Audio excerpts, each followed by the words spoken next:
Companys, mireu quines pales de motor. I és que avui és el Dia Mundial de la Pesca i ens n'hem vingut fins a Vinaròs perquè mireu el que tinc darrere de mi. Es tracta de la major embarcació de pesca mai construïda ací a este municipi. I per així ja tenim a Batiste, el propietari de l'empresa que l'ha fabricat. Conta'ns, quin nom té este vaixell? Sí, el barco se diu Rais Amari. I quina és la seva longitud? Com és de gran? El barco este té una longitud que nosaltres diem és l'hora, que és lo llarg, que són 39 metres. Per una manga, que és lo ample del barco, que són 9 metres i 20 centímetres. Luego té el puntal, que és l'altura, 4 metres 20. I quan pesa? Perquè també pesarà molt, no? Sí, el barco este ara en aquest moment està tot buit de gasoil i de tot, però ve a fer 280 tones. I porteu molt de temps construint-lo? No arribem als 2 anys. Però encara no està del tot. No, faltaran 2 mesos i haurem passat dels 2 anys un meset o 15 dies vaixina. I per a qui és este vaixell? Este vaixell és per un senyor d'Argèlia que està, el port se diu Xixell, està al costat d'Argèlia.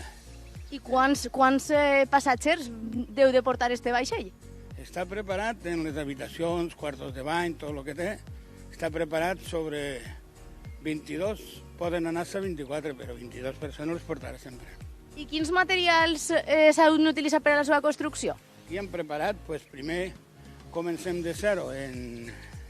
Després de tirar els planos se fa un molde de tablero, que és a molde perdut, i fiquem melamina, després se fica una seda perquè no se pegue, i comencem a laminar en fibra de vidre de diferents gruixos i en gelcoat, que és això blanc que té el barco, això no és pintura, és gelcoat. I entonces, quan desmoldeixem el mole se tira.